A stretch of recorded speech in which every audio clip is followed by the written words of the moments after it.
હાલ ગણેશોત્સવ ચાલી રહ્યો છે ત્યારે નાગરાજ ગ્રુપ દ્વારા આયોજિત ગણેશોત્સવ 2025માં ભવ્ય કાર્યક્રમમાં ધારાસભ્ય, નેતાઓ, પોલીસ અધિકારીઓ સહિતનો મોટી સંખ્યામાં હાજર રહેવા પામ્યા હતા। સુરતમાં હર્ષોલ્લાસ સાથે ગણેશોત્સવની ઉજવણી કરાઈ રહી છે ત્યારે આ વર્ષે નાગરાજ ગ્રુપ દ્વારા ગણેશોત્સવ 2025નો ભવ્ય કાર્યક્રમ યોજવામાં આવ્યો હતો। કાર્યક્રમના મુખ્ય આયોજક પિયુષભાઈ દેસાઈના માર્ગદર્શન હેઠળ આ ઉત્સવનું આયોજન કરાયું છે, જેને લઈને આ પ્રસંગે 27 ઓગસ્ટે રાત્રે 9 વાગ્યાથી વિશાળ સાંસ્કૃતિક કાર્યક્રમ યોજવામાં આવ્યો હતો।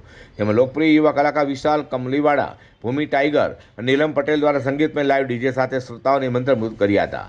આ કાર્યક્રમને ગૌરવ અપાવવા માટે વિશેષ મહેમાન તરીકે ધારાસભ્ય કિશોરભાઈ કાનાણી, અમરોલીના ગોગા સિકોતર મંદિરના ગોવિંદજી ભુવાજી, ગુજરાત પ્રદેશ ભાજપ માલધારી સેલના પિયુષભાઈ દેસાઈ, કોર્પોરેટર ગીતાબેન રબારી, ઘનશ્યામભાઈ મકવાણા સાથે કાપોદ્રા અને વરાછા પોલીસ પથકના અધિકારીઓ અને કર્મચારીઓ સાથે મોટી સંખ્યામાં ગણેશ ભક્તો પણ જોડાવા પામ્યા હતા। રોજ અમે લોકોએ ગણપતિ દાદાનું ભવ્ય આયોજન કરેલું હતું અને એની અંદર 1500 થી 2000 જેટલા અમારા સેવકો અહીંયા આગળ આવેલા હતા અને એમાં મુખ્ય મહેમાન તરીકે ધારાસભ્યશ્રીઓ, સાંસદ સભ્યશ્રી, મંત્રી, ડેપ્યુટી મેયર નરેન્દ્રભાઈ પાટીલ, ઘનશ્યામભાઈ મકવાણા, કોર્પોરેટર શ્રી ગીતાબેન, કોર્પોરેટર શ્રી એ બધા અહીંયા આગળ હાજર છે અને લાઈવ પ્રોગ્રામ કરેલો છે। લગભગ અમે 7-8 વર્ષથી આવી રીતના કરીએ છીએ, વર્ષોથી ચાલુ છે અને આ સ્ટેજ પ્રોગ્રામનું જ અમારું કોન્સેપ્ટ છે। આજે વરાછા કાપોદ્રામાં નાગરાજ ગ્રુપ દ્વારા ભવ્યથી ભવ્ય ગણપતિ દાદાનું આગમનનું આયોજન કરવામાં આવ્યું છે। એમાં ખૂબ મોટી સંખ્યામાં આપ જોઈ રહ્યા છો દર્શક મિત્રો,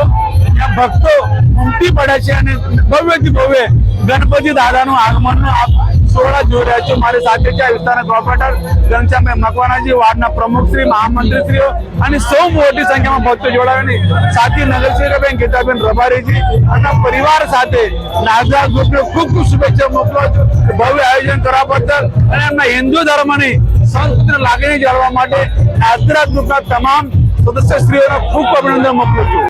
ભગવાન શ્રી ગણેશજીની આરાધનાની આધ્યાત્મિકતાની મનોરંજન સાથે જોડતા ઉત્સવ શહેરવાસીઓ માટે યાદગાર બન્યો છે।